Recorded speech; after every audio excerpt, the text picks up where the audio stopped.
Gente querida, no episódio anterior falamos sobre Guilherme de Ockham, destacando seus conflitos pessoais e acusações de heresia, sobretudo por seu nominalismo, além de suas duras críticas à Igreja e ao Papa, que o levaram a ser considerado por muitos como o primeiro protestante, um herege condenado na sua época, e que em tempos depois passou a ter uma influência enorme nas universidades, tendo dado início a todo o relativismo presente no mundo, contribuindo assim para a derrocada intelectual que se seguiu até os nossos dias. Esta é a crítica que normalmente é feita a ele, pelos católicos. O assunto é de extrema importância, e para que vocês possam entender com mais clareza tudo o que será dito, eu primeiro falarei sobre como era o estudo da filosofia antes das universidades, como passou a ser depois das universidades, a diferença é realmente gritante, como o nominalismo defendido por Ockham rompeu com a tradição escolástica e contribuiu para a reforma protestante, já que Lutero era um nominalista e algumas doutrinas protestantes foram influenciadas diretamente pelo nominalismo. Além disso, eu irei explicar de forma ainda mais profunda os argumentos nominalistas, pois sei que muitos, por não estarem familiarizados com os conceitos filosóficos, têm muitas dúvidas acerca do nominalismo. Isso é mais que normal, né? Somente com esses conceitos em mente é que poderemos perceber o que aconteceu após o advento das universidades e da influência do nominalismo de Guilherme de Ockham, bem como a razão principal que levou a Igreja Católica a rejeitar o nominalismo, e demonstrarei como Lutero e a Igreja Reformada foram influenciados pela filosofia nominalista através de uma análise doutrinária das doutrinas protestantes. Será que os protestantes estão errados? Será que eles defendem uma heresia realmente?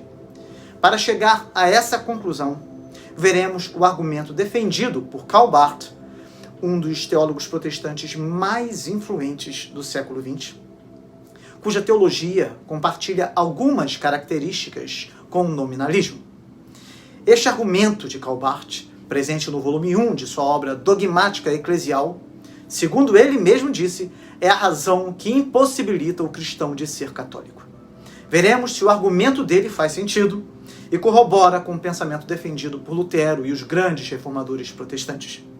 E finalizando esse vídeo, iremos avaliar algumas doutrinas católicas à luz do nominalismo para que possamos ter um pensamento crítico mais acurado. Portanto, com as informações que trarei, veremos se Guilherme de Ockham foi realmente um dos responsáveis pela separação da Igreja através da Reforma, se ele foi responsável pela ruína da educação ao promover o nominalismo, já que o nominalismo preparou o terreno para o empirismo e o racionalismo crítico, que foram fundamentais para a filosofia de Kant, que por sua vez influenciou o desenvolvimento do positivismo de Auguste Comte. Então, veremos por que os católicos condenam o nominalismo de Guilherme de Ockham e por que os protestantes o defendem. Através do pensamento defendido por Karl Barth, vocês perceberão com clareza qual a razão de toda a diferença doutrinária entre católicos e protestantes. Estas são questões essenciais, meus irmãos, para uma compreensão profunda e adequada da situação atual da Igreja e do pensamento filosófico dominante no mundo. Então, antes de começar com a nossa análise, dê o seu like agora, por favor, e já se inscreva no canal caso você ainda não seja inscrito, tá bom? Por hora é só isso. Aqui você aprende a Bíblia e a história do cristianismo em ordem cronológica. Uma exclusividade aqui do canal, a Bíblia toda. Então não perca essa oportunidade, tá bom? Você não vai encontrar a história cristã sendo contada em ordem cronológica, como temos feito aqui em nenhum outro lugar. Essa é uma matéria fundamental, mas pouco conhecida pelos cristãos de forma geral. Católicos, ortodoxos, protestantes e demais denominações. Eu conto com a colaboração de vocês na divulgação desse trabalho tão importante. Vimos recentemente nesta série como se deu o surgimento das universidades. Porém, se desejamos compreender o que isso representou para o pensamento filosófico e teológico posterior, devemos voltar no tempo para analisar o que nos ensina a história da educação. Afinal, o que havia antes das universidades? Qual era o sistema de ensino utilizado?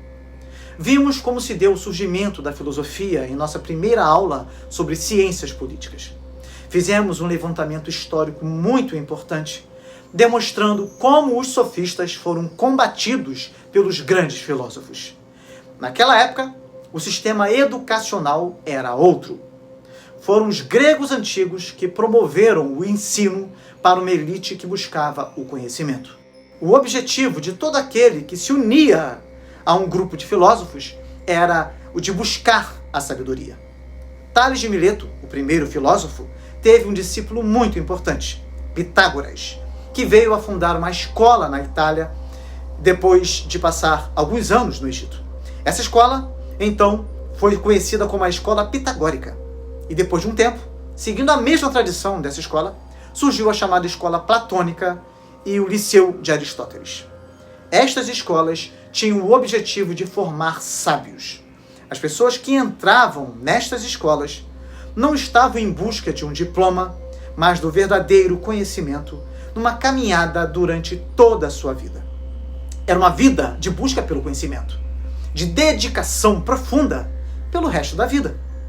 As pessoas que buscavam um conhecimento profissional e técnico procuravam conviver diretamente com os profissionais que ofereciam estes serviços, como os artesãos, os marinheiros, os comerciantes, os agricultores, os médicos. No entanto, os que entravam para as escolas buscavam a sabedoria e isso era uma caminhada para toda a vida. Porém, o que aconteceu em Atenas, com o surgimento da democracia, foi uma grande manipulação feita por um grupo de pensadores através da arte da oratória, para que o povo fosse levado a votar naquilo que era mais interessante para seus governantes. No nosso curso de formação política, eu também expliquei o que é a democracia e como os sofistas utilizaram este sistema de governo para manipular as pessoas. Então, na Grécia Antiga, havia um grupo de pessoas que procuravam a sabedoria através de uma escola permanente. E, paralelamente, havia um outro grupo cujos professores eram altamente relativistas, que ensinavam às pessoas a arte da retórica, da oratória, para que as pessoas, através da argumentação, pudessem conquistar o povo e conseguir, através do voto popular, da democracia ateniense, conquistar o poder para governar o povo. Portanto, notem que em Atenas, aquele que exercia o poder era quem conseguia convencer os outros através da sua oratória. Foi deste grupo que surgiram os sofistas. É por isso que quando falamos dos sofistas, estamos falando de um grupo de pessoas que utilizava a retórica, a arte do bom discurso, através das técnicas da oratória para levar o povo a tomar uma decisão defendida por eles. Eles não buscavam ensinar a sabedoria, pois não eram sábios e não tinham interesse na verdade das coisas. Foi por isso que os grandes filósofos criticaram estes sofistas, já que a busca pelo conhecimento inevitavelmente vai contra todo o relativismo defendido pelos sofistas. Então, podemos dizer que a verdadeira educação era promovida pelos filósofos e não pelos sofistas. Os sofistas ensinavam as técnicas da oratória em 3 ciências chamadas de trivium: gramática, lógica e retórica. O trivium era, portanto, apenas um instrumento técnico. Já os que buscavam o estudo da filosofia deveriam estudar as técnicas da oratória, as palavras, verba, e também teriam que entrar numa escola preparatória onde se dedicariam a conhecer as coisas, as reis, como as coisas são, na realidade. Nessa escola preparatória, as pessoas estudavam o que foi chamado de quadrivium, 4 ciências matemáticas: música, matemática, geometria e astronomia, que é a posição dos astros. O quadrivium capacitava as pessoas a desenvolverem uma abstração mais profunda das coisas. Portanto, o trivium e o quadrivium representavam uma caminhada contínua em que, primeiro, através do trivium, as pessoas começavam a aprender a manipular as palavras, porque isso era muito importante, e depois, com as 4 ciências contidas no quadrivium, as pessoas se preparavam para conhecer as coisas como elas eram de fato. Era somente após estas 2 etapas que as pessoas estariam aptas ao estudo da verdadeira filosofia. Depois de um tempo, o mundo foi impactado com o cristianismo e a igreja se viu desafiada a responder de forma profunda aos questionamentos levantados pelos estudiosos e filósofos presentes no Império Romano. Vimos como se deu este processo aqui, nesse curso sobre a história do cristianismo em ordem cronológica, né? E como a igreja utilizou-se da filosofia grega para criar uma filosofia do evangelho, bem como fez uso do direito romano, criando assim os pilares de toda a civilização ocidental. Assim como o cristianismo passou a ser a religião oficial do Império Romano, e como a igreja desenvolveu uma filosofia do evangelho, a filosofia ensinada pelos antigos filósofos acabou sendo menos estudada. Desta forma, após estudarem o Trivium e o Quadrivium, as pessoas passaram a estudar as Sagradas Escrituras. Vimos nesta série como se deu a queda do Império Romano e como, apesar das invasões bárbaras, os mosteiros foram instrumentos usados por Deus para promover a busca pela sabedoria e santidade. A exemplo do que acontecia com as escolas de filosofia no passado, os mosteiros formavam pessoas para a vida. Ninguém entrava no mosteiro para adquirir um diploma. Não havia diploma naquela época. As pessoas entravam no mosteiro para estudar para o resto da vida, assim como os gregos antigos faziam. O objetivo era fazer com que as pessoas aprendessem realmente e permanentemente as coisas, numa caminhada rumo à sabedoria e, no caso dos cristãos, rumo também à santidade. Fica evidente que tanto as escolas filosóficas quanto os mosteiros em nada se pareciam com as universidades de hoje. Após os estudos do Trivium e do Quadrivium, as pessoas estudavam as Sagradas Escrituras pelo resto de suas vidas, em uma busca pela verdade, pelo autoconhecimento, por uma conversão real que lhe promovessem o crescimento das virtudes necessárias para se alcançar o bem que tanto desejavam. É importante considerar que os mosteiros se basearam nos princípios estabelecidos pelos filósofos antigos que buscavam o crescimento intelectual e o crescimento das virtudes. Assim, o que os mosteiros fizeram foi ampliar aquilo que antigamente era oferecido apenas para uma pequena elite, possibilitando assim que a educação alcançasse a todos, pois afinal de contas, Jesus havia enviado os seus apóstolos com o propósito de pregarem o evangelho a toda criatura. Era papel da igreja levar a verdadeira sabedoria para as pessoas.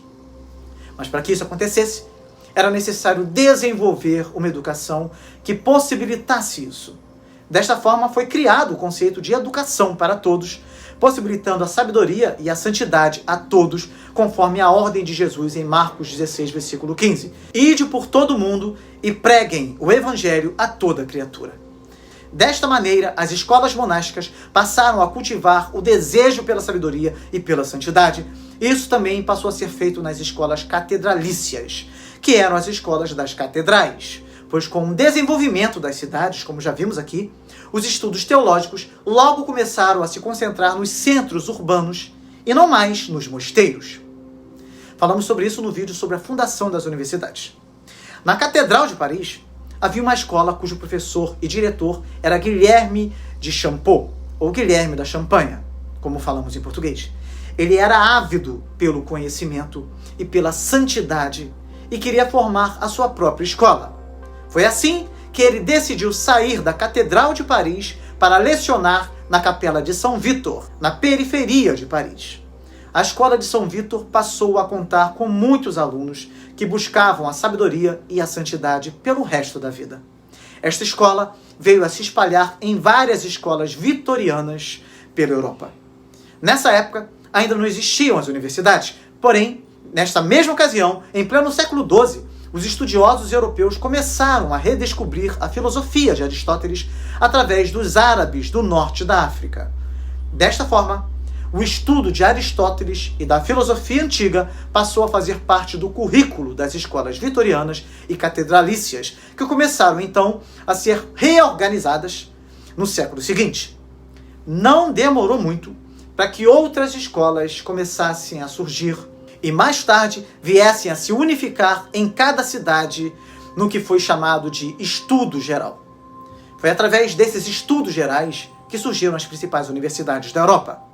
Estas universidades também tinham por finalidade educar as pessoas numa vida sábia e santa para sempre. No entanto, algumas pessoas, ao elaborarem um estatuto para a Universidade de Paris, acabaram inserindo algo que traria consequências devastadoras para a educação no futuro. O diploma. Sim, o diploma, que nada mais era do que uma licença de ensinar. O que passou a acontecer rapidamente foi que os alunos começaram a entrar nas escolas, nas universidades, para obter o diploma e não mais para passar a vida inteira estudando. O que vinha acontecendo até então era que somente depois de muito estudo, quando as pessoas se tornavam mais sábias, é que elas passavam a ensinar, preparando as novas gerações a fazerem o mesmo no futuro.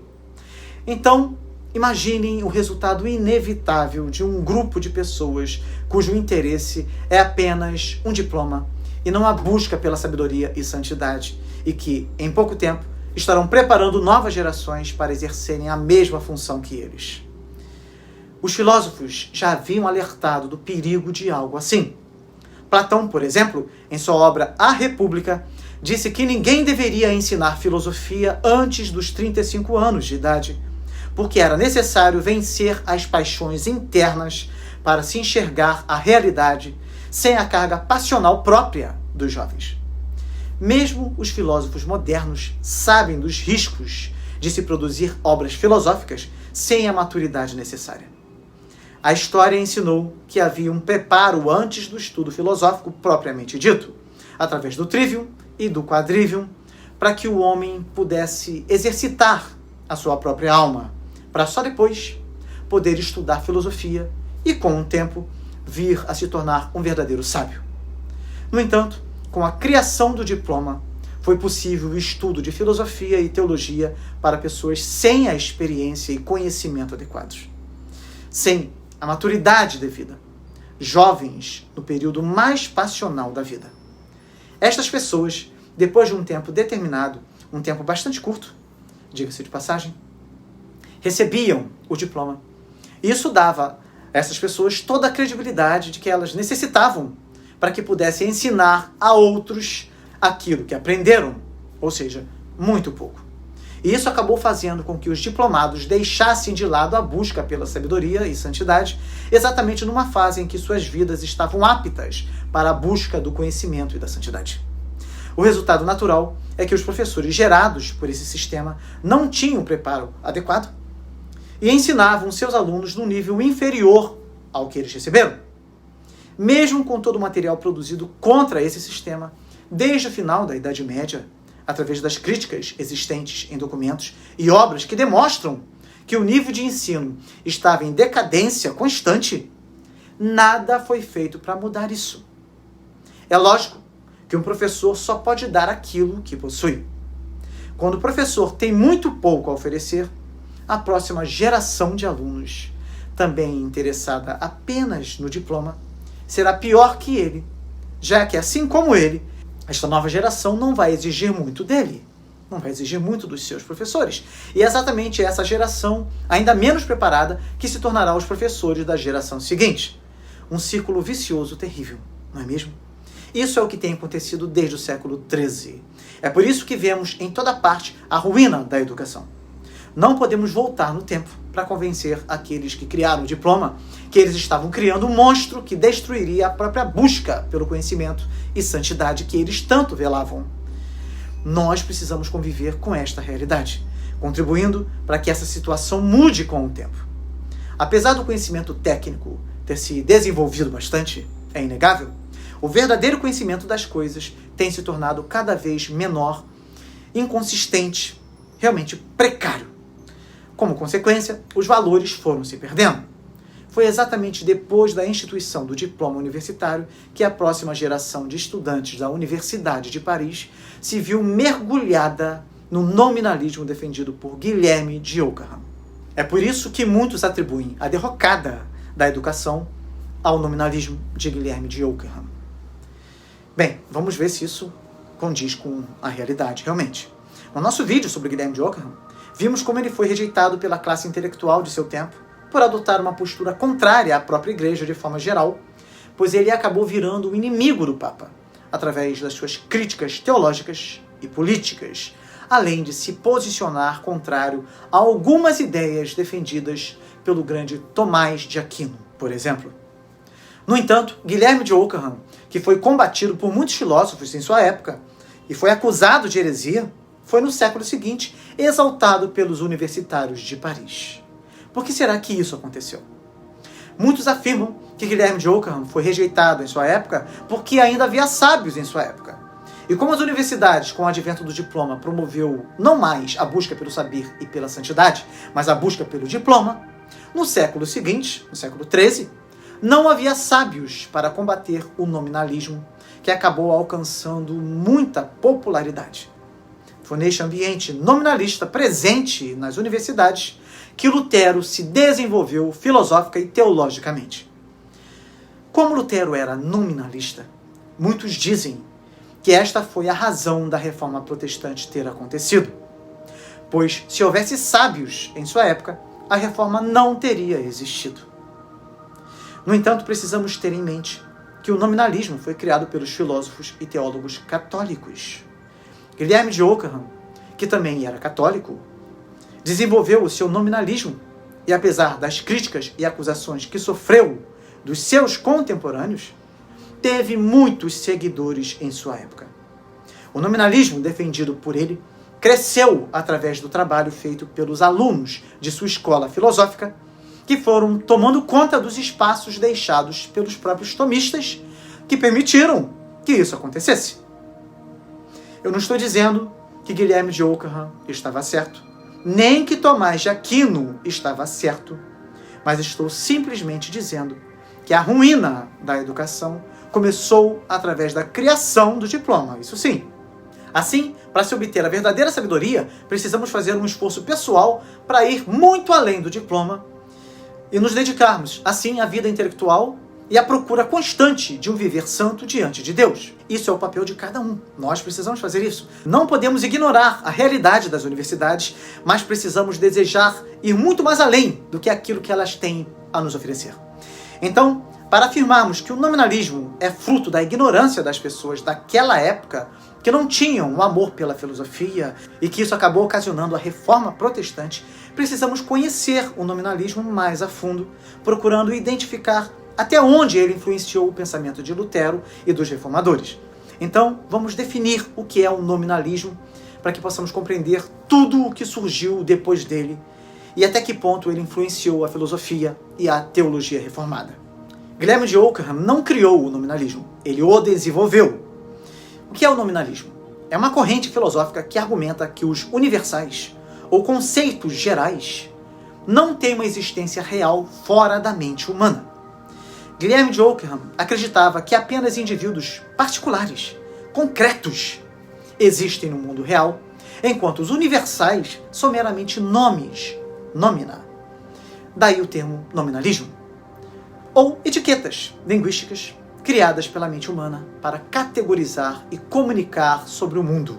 Ou seja, o nosso conhecimento está vinculado de verdades universais, estando limitado às coisas sensíveis, ou seja, aquilo que pode ser comprovado pelos nossos sentidos. O nominalismo, portanto, é contrário ao realismo. Um bom exemplo é o das árvores. Enquanto o realismo acredita que o conceito de arvoreza existe de forma independente das árvores individuais, das árvores que podemos conhecer através dos nossos sentidos, da nossa visão, tato, audição, paladar, olfato. Sendo esse conceito uma realidade universal compartilhada por todas as árvores, o nominalismo, por sua vez, argumenta que arvoreza é apenas uma palavra que usamos para agrupar árvores individuais. Cada árvore existe de forma independente e o conceito de arvoreza não tem existência real fora do uso linguístico. Vou dar um outro exemplo bastante usado, que é o dos círculos. Enquanto o realismo acredita que o conceito de círculo existe de forma ideal e independente de qualquer círculo desenhado ou observado por nós através de nossos sentidos, o nominalismo, por sua vez, argumenta que cada círculo desenhado ou observado é um indivíduo particular. E o termo círculo é apenas uma convenção para nos referirmos a esses objetos que compartilham certas características. Muitos alegam que os nominalistas são como os sofistas da antiguidade exatamente porque os sofistas não buscavam verdadeiro conhecimento, mas apenas o desenvolvimento de técnicas linguísticas para provar que um determinado fato era verdadeiro ou falso. E eles tinham tanta habilidade que conseguiam convencer as pessoas de que algo falso era verdadeiro e vice-versa. Essa crítica aos nominalistas é feita porque algumas pessoas defendem que os nominalistas, assim como os sofistas, não são capazes de se elevar acima daquilo que são impressões sensíveis, daquilo que é empírico, daquilo que pode ser vivenciado apenas através das experiências proporcionadas pelos sentidos. Afinal, os grandes filósofos afirmaram que existe um conceito universal na mente das pessoas que corresponde àquilo que foi criado no mundo material. Eles afirmaram que há mais do que o mundo sensível, aquele que é perceptível apenas pelos nossos sentidos. Há mais que isso. Caso não existissem os conceitos universais, nós não teríamos mais unidade nas coisas.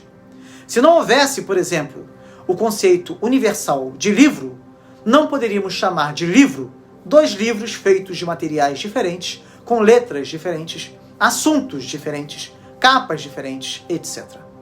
Não poderíamos chamar de cachorro cachorros tão diferentes, de cores e tamanhos diferentes, de raças diferentes, pois afinal existe uma discrepância muito grande no mundo sensível. Da mesma forma, como chamar de ser humano pessoas diferentes com as características mais variadas? Segundo Occam, não há um conceito universal nas coisas. Os universais não têm existência independente fora da mente humana. Ou seja, não há verdades universais das coisas. Portanto, se aquilo que eu trago de forma natural em minha cabeça não corresponde a nada de real, cada um pode ter na sua cabeça aquilo que quiser. É exatamente por isso que existe tanto relativismo no mundo. A sua verdade é somente a sua verdade, pois não há um conceito de verdade universal, de justiça universal, de bondade universal, de amor universal, de humanidade universal.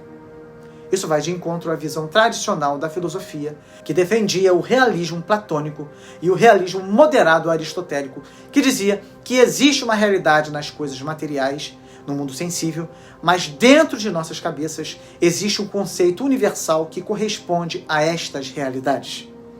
Esta correspondência, embora não seja totalizante, não seja exata, é real. Sendo assim, quando eu conheço algo através da elevação da minha mente, aquilo que eu conheço tem algo a ver com o que está fora da minha cabeça, no mundo material, no mundo sensível. Os grandes filósofos diziam haver, então, uma correspondência entre o mundo real e o mundo do conhecimento, e que essa correspondência é mais ou menos perfeita dependendo da sabedoria alcançada por cada pessoa. Isso difere totalmente do conhecimento animal, que é baseado nas generalizações e nas abstrações feitas pelos animais. Da mesma forma que os animais, os homens também têm um nível de conhecimento animal ligado às coisas sensíveis, aos sentidos, às coisas empíricas, que são baseadas na experiência e observação.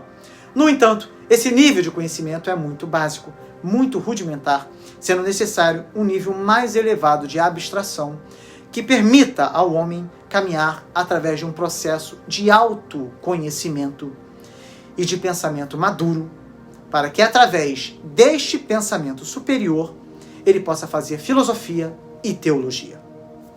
Ou seja, segundo os filósofos antigos, antes do nominalismo de Occam, era necessário que o homem se elevasse no conhecimento animal, saindo desse nível, para um conhecimento superior, onde ele tivesse níveis de abstração cada vez mais elevados. Occam, por sua vez, dizia que a lógica deveria ser a base para os argumentos e não a metafísica. Assim, a posição realista deveria ser repudiada. Occam criticou o realismo excessivo de seus predecessores e contemporâneos, que ele acreditava que complicavam desnecessariamente certas doutrinas, como a doutrina da Trindade, por exemplo. Ele enfatizou a necessidade de manter as doutrinas simples e baseadas na revelação bíblica e nos ensinamentos da Igreja. Desta forma, Occam acabou desafiando a ortodoxia escolástica. Então, será que podemos dizer que Guilherme de Occam não defendeu o realismo porque ele não era sábio o suficiente para admitir que ele estava errado e que o realismo estava certo? porque, afinal, o nível de intelectualidade filosófica de sua geração era muito baixo? Ou será que, na verdade, ele tinha uma genialidade tão grande que acabou abrindo caminho para novas formas de pensar sobre o conhecimento, a linguagem e a realidade? Vimos que Occam desafiou a autoridade da escolástica medieval, que dependia fortemente da filosofia tomista dos universais. Occam defendia a primazia da Bíblia e a necessidade de retornar às fontes originais do cristianismo, uma posição que ressoou fortemente com os reformadores protestantes, realmente. Occam enfatizava a relação direta entre Deus e o indivíduo, sem a mediação dos sacramentos ou da igreja institucional. Occam argumentava pela separação entre filosofia e teologia, alegando que a razão humana é limitada e não pode compreender completamente os mistérios da fé. É claro que tudo isso batia de frente com o realismo defendido pelos filósofos de sua época, que seguiam o realismo de Tomás de Aquino. Agora, vamos analisar as consequências do nominalismo no pensamento de Lutero e da Igreja Reformada, para que possamos compreender melhor o resultado de tudo isso. Lutero viveu numa época em que toda a Universidade de Paris era nominalista. Os professores de Lutero e Wittenberg eram nominalistas, e desta forma, Lutero rejeitou totalmente a filosofia escolástica da época de Tomás de Aquino, pois Lutero fazia parte, segundo os pensadores católicos, de uma escolástica decadente que veio depois de Occam. Martinho Lutero e a Igreja Reformada, de forma geral, foram realmente influenciados pelo nominalismo, já que o nominalismo, especialmente na forma promovida por Guilherme de Ockham, acabava enfatizando a separação entre a razão e a fé, na medida em que questionava a capacidade da razão humana de compreender plenamente as verdades divinas e metafísicas. Assim, Lutero herdou do nominalismo uma profunda desconfiança na capacidade da razão humana de alcançar a verdade divina. Ele acreditava que a razão era limitada e corrompida pelo pecado, e que só através da fé e da revelação divina se podia conhecer a Deus verdadeiramente. Isso levou Lutero a enfatizar a importância da Bíblia como a única fonte de autoridade para a fé e a doutrina cristã, em oposição à teologia escolástica que combinava fé e razão. O nominalismo também influenciou a visão de Lutero sobre a relação entre fé e obras. O nominalismo de Occam defendia que a graça de Deus era essencial para qualquer ação que tivesse mérito sobrenatural. Segundo ele, nenhuma ação humana poderia ser considerada meritória diante de Deus sem a ajuda da graça divina. Occam acreditava que, devido à corrupção do pecado original, a natureza humana era incapaz de realizar boas ações meritoriosas por si só. Assim, para que uma ação fosse meritória no sentido sobrenatural, ela deveria ser realizada em estado de graça. Isso significa que a pessoa deve estar em amizade com Deus, uma condição alcançada somente pela graça divina. E nesse ponto, Occam continuou a tradição agostiniana, que enfatizava a necessidade da graça para a salvação e para qualquer bem espiritual, sendo a sua visão um ponto de convergência com a teologia católica tradicional, que também sustentava a importância da graça para a vida cristã. Ou seja, segundo Occam, uma pessoa pode realizar ações moralmente boas, como ajudar os pobres ou dizer a verdade. No entanto, sem a graça de Deus, essas ações não têm mérito sobrenatural, ou seja, não contribuem para a salvação eterna. Nesse sentido, a prática da oração e a participação nos sacramentos são vistas como meios pelos quais a graça de Deus é recebida. Para Occam, essas práticas são essenciais para capacitar o cristão a realizar ações meritórias. Então, Guilherme de Occam, através de sua teologia, destacou a incapacidade da natureza humana de alcançar a salvação ou realizar qualquer bem espiritual sem a intervenção divina. Lutero levou isso mais adiante ao afirmar que a salvação era exclusivamente pela fé, sola fide, e não pelas obras. Ele argumentou que as boas obras eram fruto da fé verdadeira, mas não contribuíam para a salvação em si. Influenciado pelo nominalismo, Lutero desenvolveu sua teologia da cruz, que contrastava com a teologia da glória, predominante na Igreja Católica. Para Lutero, a teologia da cruz revela a verdadeira natureza de Deus e a forma como ele interage no mundo. Lutero acreditava que Deus se revela principalmente através da cruz de Cristo, no sofrimento e na humilhação. A cruz é o local onde a verdadeira natureza de Deus e sua justiça se manifestam. Enquanto a teologia da glória, defendida pela Igreja Católica, buscava ver Deus através de sinais de poder e sucesso humano, a teologia da cruz reconhecia Deus precisamente nos momentos de fraqueza e derrota aparente. Lutero dizia que Deus esconde seu poder e glória sob a aparência de fraqueza e sofrimento. A cruz de Cristo é o maior exemplo disso, onde a vitória sobre o pecado e a morte vem através do aparente fracasso e sofrimento de Jesus. Desta forma, na vida diária, a teologia da cruz nos ensina a ver o valor no sofrimento e nas dificuldades. Por exemplo, quando enfrentamos doenças ou desafios, a teologia da cruz nos lembra que Deus está presente em nosso sofrimento e trabalha através dele para nosso bem espiritual. A verdadeira grandeza no reino de Deus é vista no serviço e no sacrifício pelos outros, não em posições de poder ou prestígio. Uma pessoa que cuida dos doentes ou ajuda os necessitados está mais alinhada com a teologia da cruz do que alguém que busca apenas seu próprio sucesso. A teologia da cruz promove a humildade, lembrando-nos que a verdadeira sabedoria e força vem de reconhecer a nossa dependência de Deus. Em vez de confiar em nossas próprias habilidades, buscamos a força que vem de Deus, especialmente em nossos momentos de fraqueza. A teologia da cruz enfatiza que o verdadeiro conhecimento de Deus e a salvação vem através do sofrimento e da cruz de Cristo, e não através do poder, da razão ou das glórias mundanas.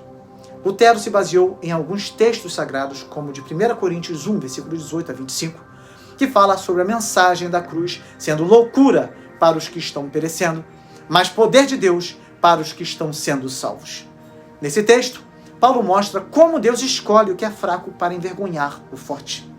Em Filipenses 2, versículos 5 a 11, Paulo descreve a humilhação e exaltação de Cristo, mostrando como Jesus se esvaziou, assumindo a forma de servo e se tornando obediente até a morte na cruz.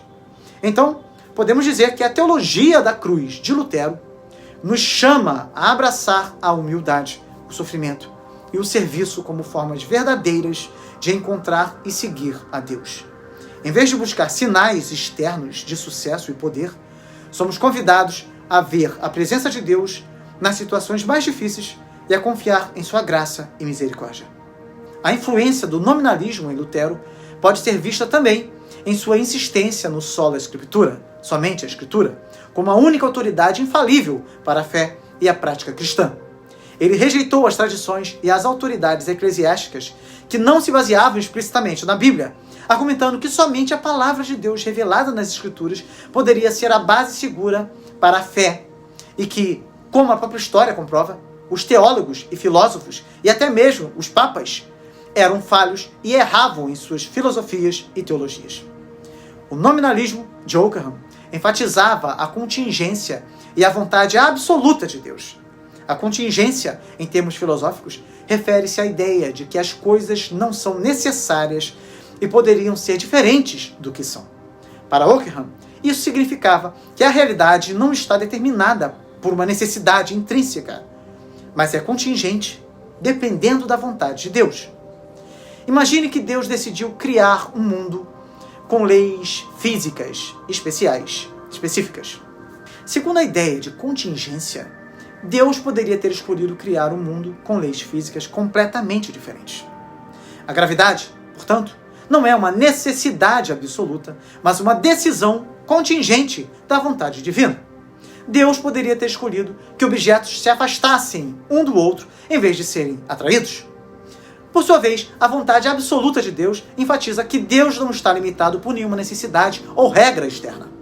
Ele possui liberdade absoluta para fazer o que quiser e suas ações são fundamentadas em sua própria vontade soberana. Ou seja, se Deus decide perdoar uma pessoa, ele faz isso por sua vontade absoluta, não porque é obrigado por algum padrão de justiça externa. Isso significa que a salvação e o perdão dependem inteiramente da vontade de Deus. Deus poderia, por exemplo, decidir mudar as condições para a salvação a qualquer momento, se assim desejasse. Segundo Ockham, os milagres são exemplos claros da vontade absoluta de Deus. Um milagre é um evento que ocorre fora das leis naturais e só pode ser explicado pela intervenção direta de Deus. Por exemplo, quando Jesus transformou a água em vinho, ele demonstrou que as leis da natureza são contingentes e podem ser suspensas pela vontade divina. Então, na visão de Ockham, os mandamentos morais não são intrinsecamente necessários, mas dependem da vontade de Deus. Deus poderia ter decidido que outras ações, que atualmente consideramos imorais, fossem morais. Por exemplo, a proibição de roubar é válida porque Deus assim o decretou, mas ele poderia ter decretado de outra forma. A própria criação do universo é um ato da vontade absoluta de Deus. Deus não criou o universo porque era necessário, mas porque ele quis. Ele poderia ter escolhido não criar nada ou criar algo completamente diferente. A existência do universo é, portanto, um exemplo da contingência, dependendo unicamente da decisão de Deus. Então, o nominalismo de Ockham, com sua ênfase na contingência e na vontade absoluta de Deus, sublinha a liberdade total de Deus em todas as suas ações e decisões. Isso desafia a ideia de que existem leis ou necessidades intrínsecas que governam a realidade, afirmando que tudo depende da vontade soberana de Deus. Essa perspectiva tem profundas implicações teológicas e filosóficas, destacando a natureza dinâmica e livre da relação entre Deus e o universo.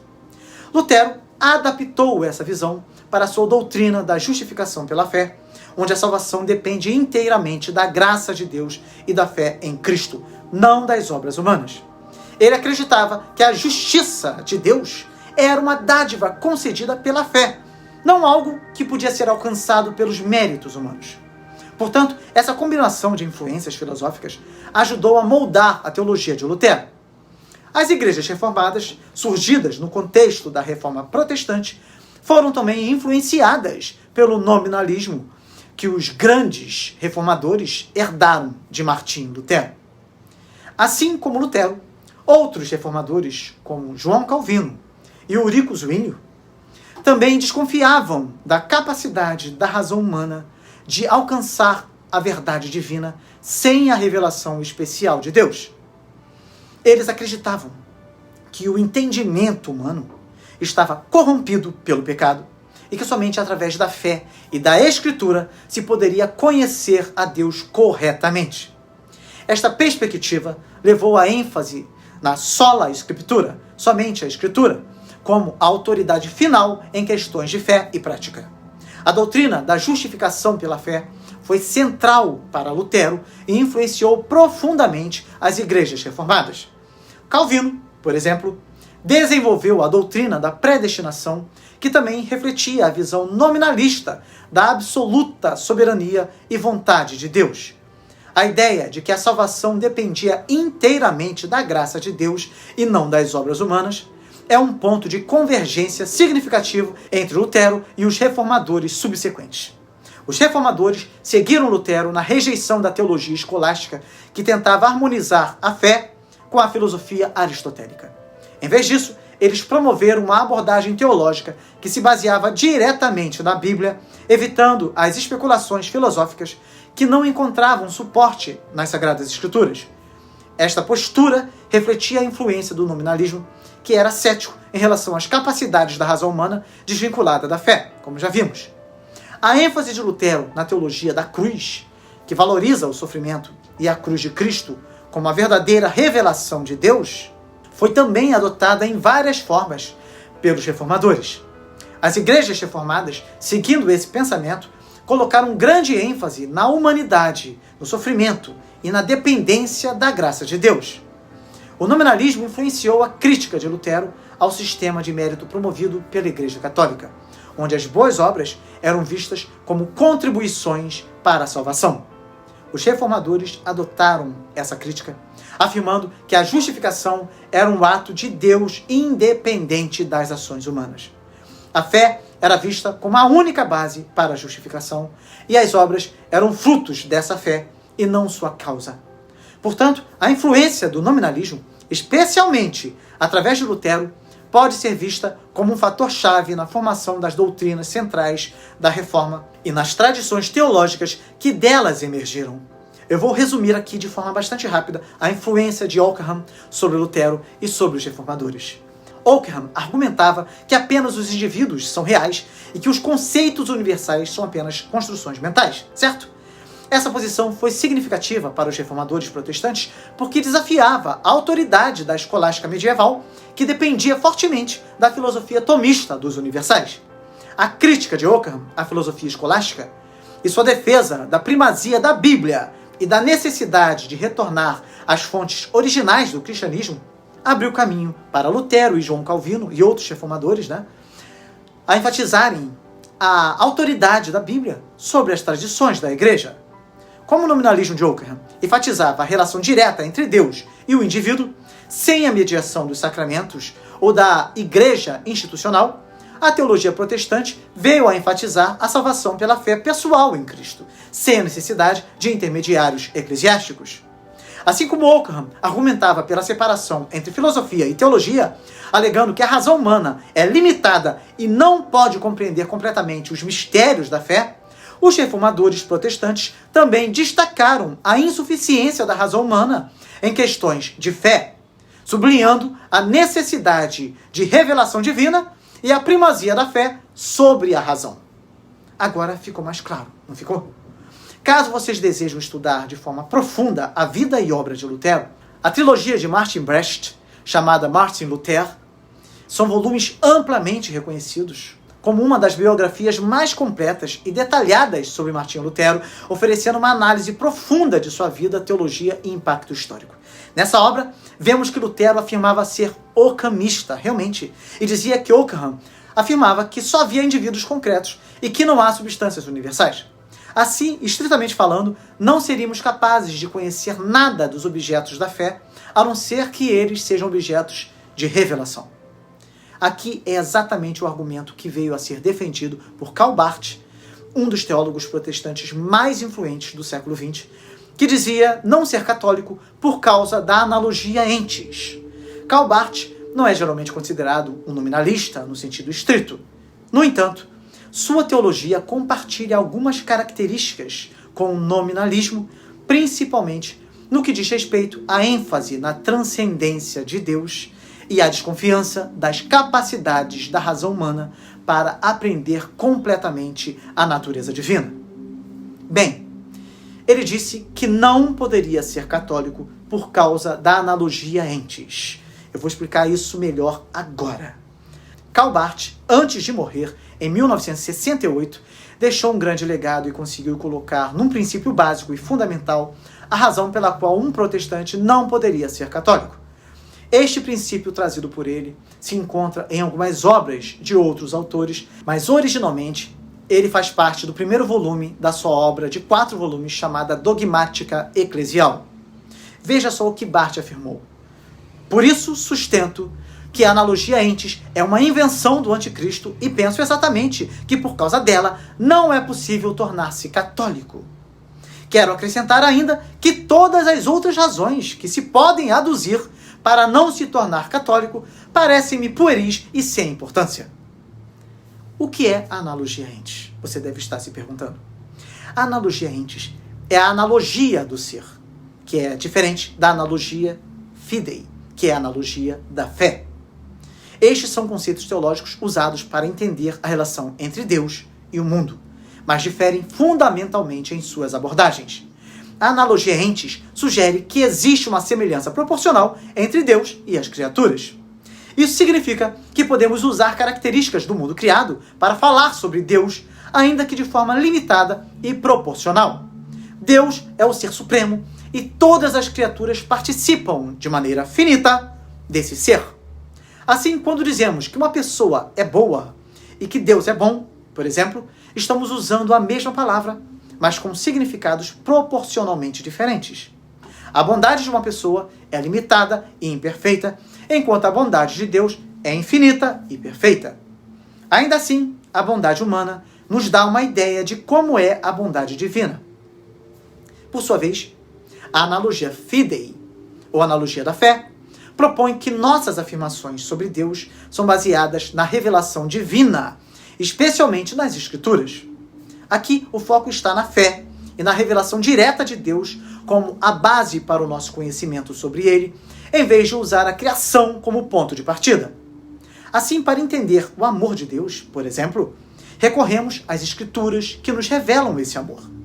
Versículos bíblicos como João 3,16, porque Deus amou o mundo de tal maneira que deu o seu Filho unigênito, por exemplo, nos fornece uma compreensão do amor divino.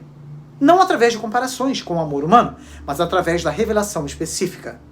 Então, comparando as duas abordagens, podemos dizer que a analogia fidei baseia-se exclusivamente na revelação divina, especialmente nas Escrituras, para entender Deus, já que confia na revelação específica e direta de Deus, evitando as limitações das comparações com o mundo criado.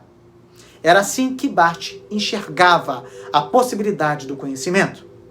Em contrapartida, a analogia entes usa a criação e as características observáveis no mundo para inferir sobre Deus, reconhecendo que a semelhança entre Deus e as criaturas é proporcional e limitada. As criaturas refletem Deus, mas de maneira imperfeita. Barth não aceitava essa analogia, pois considerava que a analogia entes pode levar a mal-entendidos se a diferença entre o ser finito e o ser infinito não for claramente distinguida. No caso da analogia fidei, os tais mal-entendidos são evitados, pois a mesma depende da revelação divina. Então, Karl Barth, para explicar que a analogia entes era uma invenção do anticristo, diz que o que acontece é que um ser humano inteligente, ao receber uma revelação de Deus, está, na verdade, sendo alvo de uma revelação feita pelo Deus que se revela através de Jesus Cristo por meio da fé humana, que Deus mesmo concede. Barth deixa claro que sua teologia é cristocêntrica, já que Deus se revela através de Jesus Cristo. Ou seja, ao olhar para Jesus, através da fé, eu posso conhecer a Deus. Esta é a analogia da fé, analogia fidei. Os católicos concordam com esse argumento, mas não param nele. Eles vão adiante. Eles dizem que quando o homem olha para a criação e através do uso da razão faz suas reflexões, o homem consegue enxergar que a criação possui qualidades. Já que determinado objeto é um ser, assim como Deus também é um ser, é possível olhar para o objeto e, através da analogia do ser, conseguir captar algo que está em Deus, que é o criador deste objeto. Ou seja, além daquele conhecimento que vem através da fé, existe também o conhecimento que é construído através da razão. Em outras palavras, através da observação dos objetos criados, da realidade criada, dos seres criados, podemos perceber certas qualidades, como bondade, beleza, e pela analogia do ser, analogia entes, então podemos ter uma ideia a respeito de Deus. Esta ideia é chamada pelos católicos de teologia natural, que nada mais é que a descoberta do ser de Deus através do uso da razão humana. É exatamente nesse ponto que Barth discorda radicalmente, pois ele crê que a razão humana está contaminada, está doente por causa do pecado original. E é por isso que a razão humana é capaz de fornecer apenas uma imagem distorcida do ser de Deus, um ídolo construído segundo a imagem do próprio ser humano, corrompido pelo pecado, e que é incapaz de conhecer a Deus, senão por meio da revelação de Jesus Cristo através da fé. Então, segundo Barth, quando olhamos uma determinada criatura e começamos, através da analogia do ser, criar uma imagem de Deus, esta imagem nada mais é do que uma confecção da nossa mente, que por causa do pecado original foi cauterizada, sendo apenas capaz de criar ídolos. É por essa razão que Barth alega ser impossível um protestante se tornar católico, já que os católicos aceitam que a razão humana é capaz de se aplicar ao estudo da realidade criada e a partir das coisas criadas, criar uma ideia de Deus, que na verdade nada mais é que um ídolo, posto que criado pela mente humana adoecida pelo pecado original. Esse ídolo, por ser criado na mente humana, é mais sutil e perigoso que os ídolos feitos pelas mãos humanas. Portanto, para Barth, a teologia natural, que é formulada através da observação das coisas criadas e da reflexão sobre Deus através delas, com o uso da razão, da filosofia, produz nada mais que uma imagem imperfeita de Deus, um ídolo. Esta é a razão fundamental pela qual não se pode ser católico, segundo Karl Barth.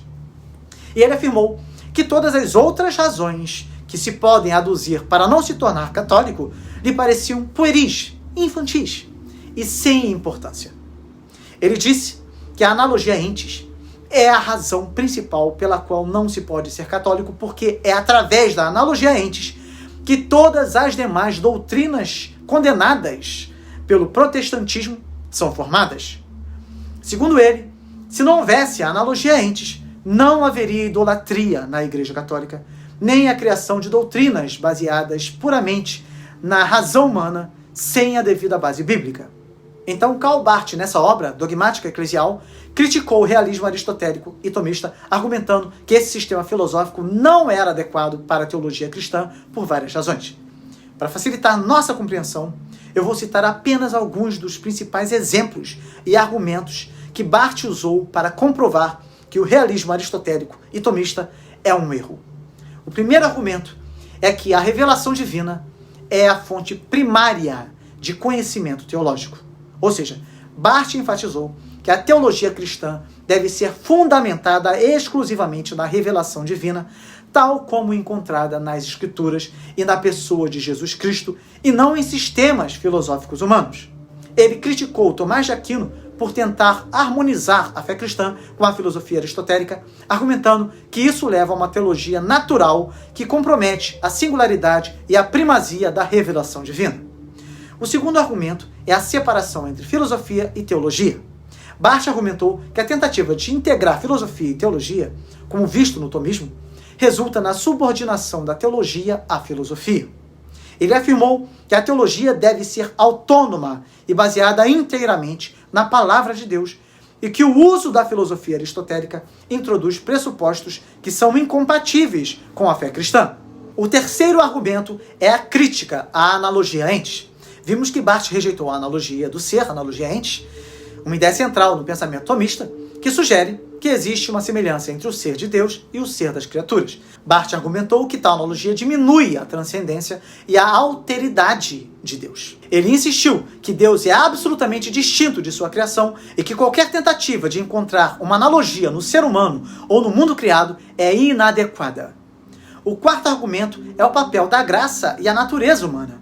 Barth criticou a visão tomista de que a graça aperfeiçoa a natureza. A graça não tira a natureza, mas a aperfeiçoa. Ele argumentou que essa concepção não reconhece adequadamente a profundidade da queda humana e a necessidade radical da graça redentora. Para Barth, a graça não apenas aperfeiçoa a natureza humana, mas a transforma completamente devido à gravidade do pecado. O quinto argumento é a centralidade de Cristo. Barth insistiu que toda teologia deve ser centrada em Cristo, cristocentrismo. Ele viu o realismo aristotélico e o tomismo como desviando o foco de Cristo ao tentar explicar a realidade teológica através de categorias filosóficas abstratas. Barth defendeu que a teologia deve sempre começar e terminar com Cristo como a revelação definitiva de Deus. O sexto ponto é a rejeição da teologia natural. Barth foi um crítico contundente da teologia natural, que é a tentativa de conhecer a Deus através da razão e da observação da natureza. Ele argumentou que o conhecimento de Deus só pode ser obtido através da revelação especial e que a teologia natural é incapaz de alcançar a verdade de Deus devido à corrupção do entendimento humano pelo pecado. Então, resumindo, Karl Barth considerou o realismo aristotélico e tomista como inadequados para a teologia cristã, porque eles comprometem a primazia da revelação divina, subordinam a teologia à filosofia, não reconhecem plenamente a transcendência de Deus e falham em capturar a radicalidade da graça e da redenção em Cristo. Portanto, quando o Barth afirma que a analogia entes é uma invenção do anticristo, ele está dizendo que por causa da analogia entes é que existe tanta idolatria dentro da Igreja Católica e tantas doutrinas erradas. Ou seja, é por isso que os católicos fazem imagem. É por isso que os católicos defendem que a Igreja Católica foi instituída por Cristo e adotam 7 sacramentos. É por isso que existe o Papa e a canonização de santos e a veneração e doutrinas antibíblicas, como as concernentes à Virgem Maria, etc. Tudo está ligado à analogia entes, analogia do ser, pois foi aplicando esta analogia entes na própria pessoa de Jesus Cristo que algumas doutrinas foram criadas, sem que houvesse base bíblica sólida para isso. Através do uso da razão, da pura filosofia, os teólogos católicos passaram a desenvolver uma visão da humanidade de Cristo para além da revelação bíblica, usando a analogia entes. É esse o pensamento de Karl Barth. Agora vejam só, católicos e protestantes concordam com o que foi estabelecido acerca da natureza de Cristo em alguns concílios da Igreja. Nós já falamos sobre estes concílios aqui nessa série. O concílio de Nicéia, do ano 325, embora tenha sido mais focado na divindade de Cristo e na condenação do arianismo, estabeleceu as bases para a compreensão ortodoxa de Cristo como verdadeiro Deus. O concílio afirmou que Cristo é consubstancial, homoousios, com o Pai. O concílio de Éfeso, em 431, condenou o nestorianismo, que separava as naturezas divina e humana de Cristo em 2 pessoas distintas. O concílio afirmou que Maria é Theotokos, mãe de Deus, porque Jesus é uma única pessoa, com 2 naturezas unidas. O concílio de Calcedônia, em 451, é o mais significativo para a definição das 2 naturezas de Cristo. Ele declarou que Cristo é uma pessoa em 2 naturezas, sem confusão, sem mudança, sem divisão, sem separação. Este dogma é conhecido como a definição calcedoniana. O segundo concílio de Constantinopla, no ano 553, reafirmou as decisões de Calcedônia contra várias interpretações heréticas que surgiram posteriormente. Ele enfatizou a união hipostática das 2 naturezas em Cristo. O segundo concílio de Constantinopla, no ano 680 ou 681, condenou o monotelitismo, que ensinava que Cristo tinha 2 naturezas, mas apenas uma vontade. O concílio afirmou que Cristo tem 2 vontades correspondentes às suas 2 naturezas. O segundo concílio de Nicéia, por sua vez, do ano 787, embora focado principalmente na questão da veneração de ícones, reafirmou as decisões anteriores sobre as naturezas de Cristo, especialmente contra os iconoclastas que desvalorizavam a encarnação ao rejeitar as representações visuais de Cristo. Estes concílios são fundamentais para a definição da doutrina das 2 naturezas de Cristo. Eles enfrentaram e condenaram várias heresias que surgiram ao longo dos séculos, garantindo a compreensão ortodoxa de Cristo como verdadeiro Deus e verdadeiro homem. A Igreja Reformada não tem problemas quanto à doutrina da humanidade de Cristo e confirma as decisões destes concílios. No entanto, com base na humanidade de Cristo, os católicos argumentam que, diferente dos protestantes, eles continuam adorando a humanidade de Cristo, o corpo de Cristo e tudo aquilo que é extensão da humanidade de Cristo. Então prestem bastante atenção agora. Os católicos veneram os santos porque afirmam que eles são uma extensão da humanidade de Cristo.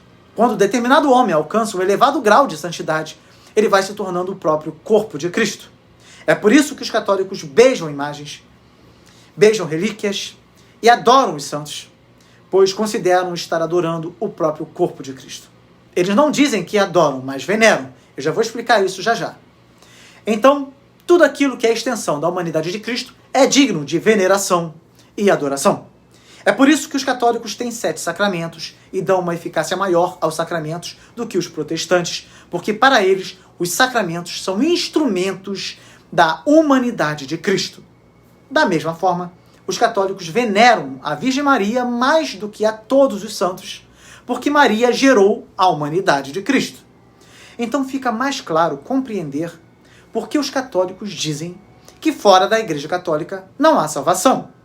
Pois além da Igreja Católica representar a continuidade da encarnação da humanidade de Cristo na história, ela é a única igreja verdadeira porque apresenta a única doutrina verdadeira.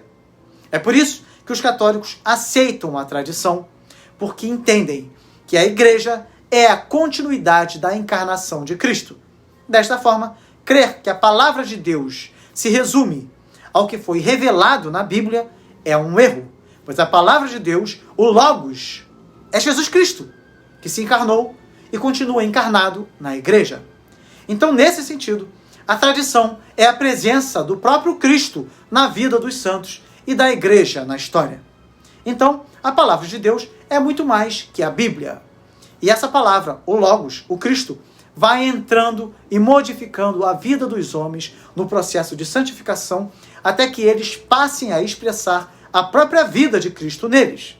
Isso explica porque algumas pessoas tornaram-se Cristo ao terem suas carnes unidas a Cristo, a tal ponto que manifestaram em seus próprios corpos os estigmas recebidos por Cristo no Calvário.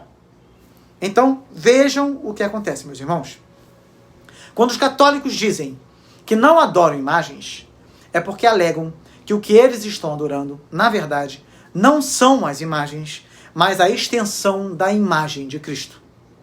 Porque a honra que é devida à imagem de Cristo é a mesma honra que é devida à humanidade de Cristo.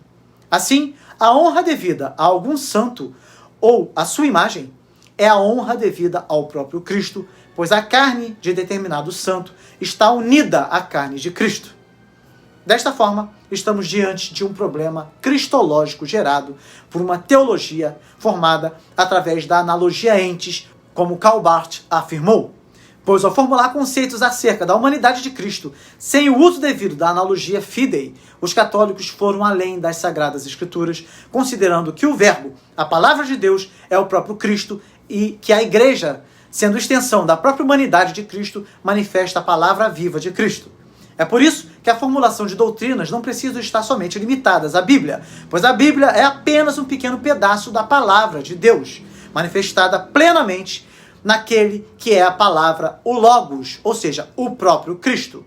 O argumento de Karl Barth explica exatamente a razão da teologia reformada apresentar várias críticas à visão católica da extensão da humanidade de Cristo nos santos. Eu vou citar apenas alguns pontos principais de refutação baseados nos ensinamentos reformados. A teologia reformada enfatiza um cristocentrismo exclusivo, afirmando que Cristo é o único mediador entre Deus e os homens, conforme 1 Timóteo 2, versículo 5. Qualquer atribuição de papel mediador aos santos é vista como uma diminuição da obra única e suficiente de Cristo. Os reformadores insistiram que Cristo, em sua natureza divina e humana, é o único que pode interceder por nós. Eles rejeitam a ideia de que os santos possam ser mediadores ou intercessores, pois isso compromete a unicidade da mediação de Cristo. As Sagradas Escrituras deixam isso bastante claro, porque há um só Deus e um só mediador entre Deus e os homens, Jesus Cristo, homem. Portanto, ele é capaz de salvar definitivamente aqueles que, por meio dele, aproximam-se de Deus, pois vive sempre para interceder por eles. Ou seja, afirmar a intercessão dos santos, com base em conceitos filosóficos acerca da humanidade de Cristo, é ir não só além da Bíblia, mas contra a Bíblia, segundo o argumento apresentado por Karl Barth.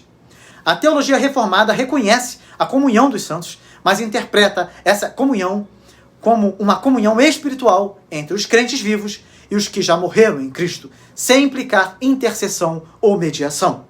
A adoração ou veneração dos santos é vista como uma forma de idolatria. É importante dizer que a Igreja Católica distingue claramente entre veneração, dulia, e adoração, latria. As imagens são veneradas, ou seja, respeitadas e honradas, mas não adoradas, segundo dizem os católicos. A adoração é devida somente a Deus. A veneração das imagens aponta para a realidade celestial que elas representam. No entanto, embora algumas pessoas tenham esse conceito em mente, segundo os protestantes, o que acontece é exatamente um ato de idolatria. Ao se prostrar diante de uma imagem, O ser humano é digno da mesma reprovação feita pelos apóstolos a todo aquele que tinha esta postura diante deles. No Novo Testamento há várias passagens onde os apóstolos e anjos corrigem a postura errada de homens que se prostram perante eles. A teologia reformada enfatiza a suficiência das Escrituras, sola Escritura. 2 Timóteo 3, versículos 16 a 17, nos diz assim: toda Escritura é inspirada por Deus e útil para o ensino, para a repreensão, para a correção e para a instrução na justiça, para que o homem de Deus seja apto e plenamente preparado para toda boa obra. Desta forma, a teologia reformada argumenta que a prática de veneração dos santos e relíquias não tem fundamento bíblico. Eles acreditam que tais práticas são tradições humanas que se desviam do ensinamento claro das Escrituras. Quando a tradição não se opõe a um ensinamento bíblico, não há problema. Mas em alguns casos, não é o que acontece. E assim, tal tradição deve ser rejeitada. No caso das imagens, a Igreja Reformada concorda que não há problema no uso da imagem em si. Eu já expliquei isso nesta série também. Deus mesmo ordenou ou permitiu o uso de imagens. Entre elas estão a construção da Arca da Aliança, com querubins esculpidos, e a serpente de bronze levantada por Moisés no deserto. Ambos considerados símbolos autorizados para um propósito específico. Desde os primeiros séculos do cristianismo, os cristãos usaram imagens para expressar e transmitir a sua fé. As catacumbas romanas, por exemplo, contém numerosas imagens cristãs. Esta prática foi desenvolvida e defendida ao longo da história da Igreja. O Segundo Concílio de Nicéia afirmou a legitimidade do uso de imagens na Igreja. Ele declarou que as imagens de Cristo, da Virgem Maria, dos anjos e dos santos devem ser veneradas, não porque haja qualquer divindade nelas, mas porque a honra prestada a elas se refere ao protótipo original que elas representam. No entanto, os reformadores rejeitaram a veneração de relíquias, pois isso acabava levando as pessoas à superstição e à idolatria. Eles afirmam que tal veneração desvia a devoção devida somente a Deus e a Cristo. Ou seja, a teologia reformada refuta a visão católica da extensão da humanidade de Cristo nos santos com base em uma ênfase exclusiva na mediação e intercessão de Cristo, na suficiência das Escrituras e na rejeição da veneração de santos e relíquias como práticas não bíblicas e idólatras.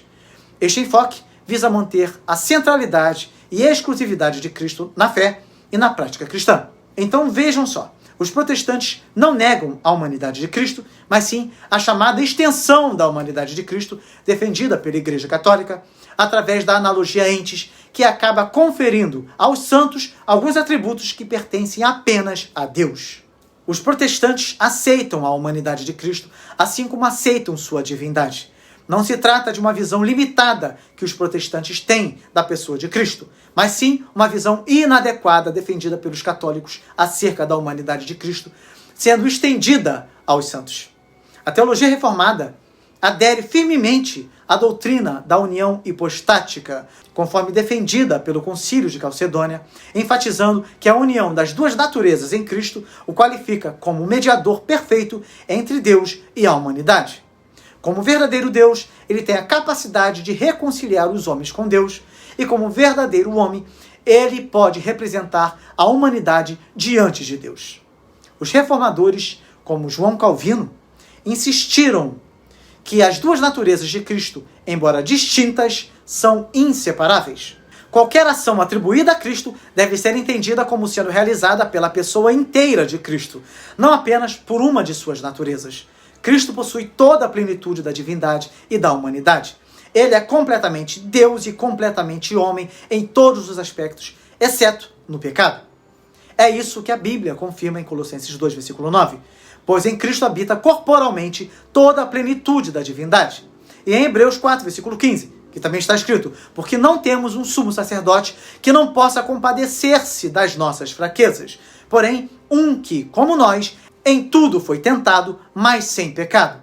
Então, para a teologia reformada, a união hipostática é crucial para a obra redentora de Cristo. Somente alguém que é verdadeiramente Deus poderia suportar a ira de Deus contra o pecado. E somente alguém que é verdadeiramente homem poderia sofrer e morrer em lugar dos homens. Portanto, a união hipostática é uma doutrina central tanto na teologia católica quanto na reformada. O problema é quando, através da analogia entes, o filósofo deixa de lado a analogia fidei para defender argumentos desprovidos de base bíblica e até mesmo contrários à Bíblia. Como Cristo tem duas naturezas inseparáveis, os católicos afirmam que a natureza humana de Cristo está presente na Eucaristia. Tomás de Aquino, em sua Suma Teológica, articulou a teologia da adoração de Cristo na Eucaristia. Ele usou o conceito de transubstanciação para explicar que na Eucaristia a substância do pão e do vinho se transforma no corpo e sangue de Cristo e, portanto, a humanidade de Cristo é digna de adoração. Assim, os católicos adoram Cristo presente na Eucaristia, incluindo sua humanidade e divindade, expressando a convicção de que ambos são inseparáveis. Assim como Deus nos salva através da humanidade de Cristo, pois Cristo se fez homem para salvar a humanidade, rejeitar esta humanidade é rejeitar a salvação de Cristo. Portanto, não participar da Eucaristia é não ser salvo, pois é através da Eucaristia que o corpo e sangue de Cristo vão sendo absorvidos pelo homem, até que o homem se torne um com Cristo. Participar da Eucaristia é participar dos sofrimentos de Cristo. É por isso que o ladrão da cruz foi salvo, porque estava com Cristo, participando de seus sofrimentos, participando da Eucaristia. Afinal, a igreja é o corpo de Cristo, e isso só é possível através da humanidade de Cristo. É esse o pensamento católico. E além disso, como já vimos, para os católicos, a humanidade de Cristo age na história através de seus instrumentos de ação. Estes instrumentos são a extensão da humanidade de Cristo, a saber, a igreja, os santos, a tradição, os sacramentos, etc. É lógico que a teologia reformada rejeita esse pensamento. Lógico. A ceia do Senhor difere das visões católica, transubstanciação, e também da luterana, consubstanciação, em alguns pontos-chave. Os reformadores, incluindo João Calvino e Eurico Zwinglio, ensinavam que há uma presença espiritual de Cristo na ceia do Senhor. Visto que Cristo é Deus e, como tal, não perdeu nenhum de seus atributos, incluindo a sua onipresença, isso significa que Cristo está presente de uma maneira especial e poderosa, mas não de forma física ou corporal. A presença é recebida espiritualmente pelos crentes através da fé. A ceia do Senhor é vista como um sacramento no qual os crentes recebem espiritualmente os benefícios da obra redentora de Cristo. É um meio de graça pelo qual Deus fortalece a fé dos crentes, os une mais intimamente a Cristo e uns aos outros na comunhão da igreja. A ceia é vista como um memorial da morte sacrificial de Cristo na cruz e uma proclamação da sua morte até que ele venha novamente. Os elementos pão e vinho não se transformam na substância de Cristo, mas são sinais e selos da promessa do Evangelho. A participação na ceia é aberta a todos os crentes que professam fé em Cristo, não como um meio de salvação, mas como uma celebração e testemunho da fé compartilhada na obra de Cristo. Os cristãos participam da ceia do Senhor da mesma forma que os apóstolos participavam. Eles não comeram o corpo e beberam o sangue de Cristo. Os apóstolos participaram da ceia quando Cristo estava ali diante deles, vivo. Seu sangue ainda não havia sido derramado, nem seu corpo moído pelos nossos pecados. Ele estava diante deles, instituindo a ceia como um memorial. Fazei isso em memória de mim, disse Jesus em 1 Coríntios 11, versículo 24 ao 26. Os protestantes dizem que isso deveria ser suficiente para encerrar a questão. Não fosse a analogia entes, que mesmo diante de textos como estes, usa de forma inadequada a filosofia para distorcer a própria palavra de Deus. Então, diante de tudo o que foi dito, podemos alegar que a instituição do diploma universitário foi o princípio da ruína da educação, sem sombra de dúvidas. Mas será que o nominalismo é fruto de uma sociedade que perdeu a capacidade de pensar filosoficamente? limitando a teoria do conhecimento a uma analogia fidei, sem considerar a analogia entes? Será que Guilherme de Ockham era incapaz de enxergar que Tomás de Aquino estava certo em seu realismo baseado em Aristóteles? Como ficou demonstrado, Guilherme de Ockham proporcionou, através de seu nominalismo, uma nova forma de pensar. Ele não foi o primeiro a enfatizar a importância da revelação divina e da autoridade da Escritura sobre a filosofia na formulação das doutrinas. Tertuliano, que viveu do ano 155 a 240 aproximadamente, um dos primeiros teólogos cristãos, foi conhecido por sua defesa da fé baseada na Escritura e na tradição apostólica, em contraste com a influência da filosofia pagã.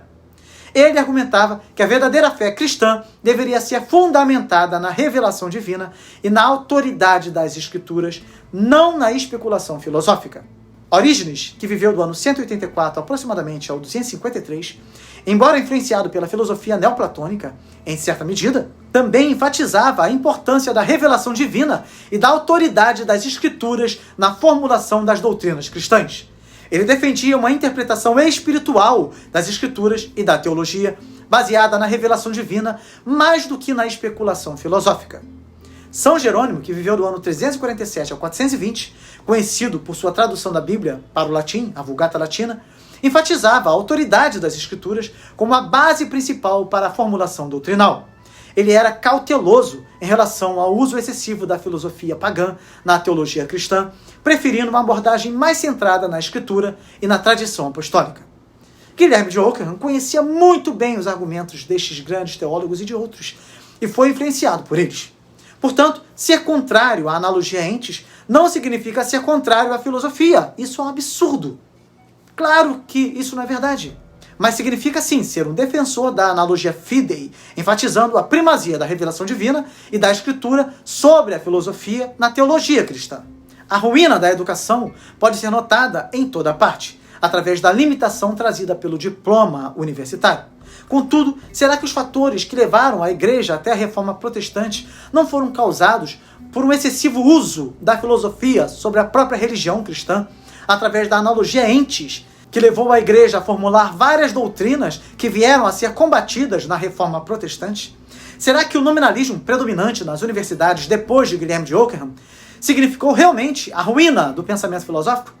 Fato é que a Igreja Reformada reconheceu a importância dos pais da Igreja, da patrística, e da teologia escolástica na formulação de suas doutrinas, mas reinterpretou essas tradições à luz de suas próprias ênfases teológicas, centradas na autoridade das Escrituras e na redescoberta das doutrinas da graça e da soberania divina. Os reformadores, como Martinho Lutero, João Calvino, Ulrico Zwingli e outros, frequentemente citavam os pais da Igreja para legitimar suas reformas e demonstrar que suas ideias não eram novas, mas enraizadas na tradição cristã primitiva. Os escritos dos pais da Igreja, como Agostinho, Ambrósio, Jerônimo, foram particularmente influentes, especialmente nas áreas de doutrina da graça e da salvação. Embora os reformadores valorizassem os pais da Igreja, eles enfatizavam a supremacia das Escrituras sobre qualquer tradição ou ensino patrístico. A frase sola Scriptura, somente a Escritura, se tornou um princípio central da Reforma, defendendo que a Bíblia é a única autoridade final em questões de fé e prática. Além disso, a teologia escolástica, especialmente a obra de Tomás de Aquino, influenciou a maneira como os reformadores abordaram a teologia de forma sistemática e lógica.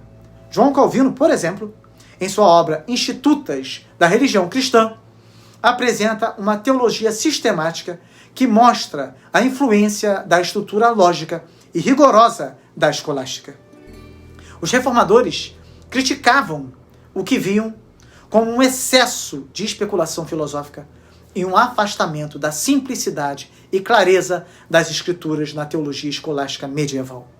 Eles buscaram reformar a teologia e a prática da Igreja, eliminando o que consideravam abusos e superstições que haviam se infiltrado na Igreja durante a Idade Média. Tudo isso aconteceu, segundo Calbart, por causa da criação da analogia entes. Então, depois de tudo o que vimos, eu volto a perguntar: será que os protestantes estão errados? Será que eles defendem uma heresia realmente? O argumento de Calbart está errado? Será que todo o empirismo, o positivismo e essa ditadura do relativismo presente no mundo tem a sua origem no nominalismo de Occam? Ou será que realmente o problema está no demasiado exagero do uso da filosofia contra a própria teologia? Será que não devemos considerar que a própria igreja permitiu que as sementes da discórdia se desenvolvessem em seu seio até que a situação ficasse insustentável? Será que o realismo aristotélico e tomista, através da criação de conceitos meramente humanos dissociados da revelação presente na Bíblia, não contribuiu para que isso acontecesse? Qual a sua opinião? Procure desenvolver o seu pensamento sobre tudo o que falamos aqui. A sua opinião é muito importante para um diálogo saudável que você precisa estabelecer com os católicos. Se de fato você deseja promover um ambiente em que todos nós tenhamos a liberdade de expressar o nosso pensamento, contribuindo para o nosso próprio crescimento enquanto cristãos. Chegamos ao final de mais um vídeo. Dê o seu like e compartilhe muito esse vídeo para que outros possam ter acesso a esse conteúdo também. Inscreva-se no canal, tá bom? Para continuar recebendo os nossos vídeos. Faça isso, não esqueça, porque isso é muito importante. Aqui, além de aprender a Bíblia, você aprende a história do cristianismo em ordem cronológica. Então não perca essa oportunidade. Que Deus te abençoe muito e até o próximo vídeo, com a graça de Deus.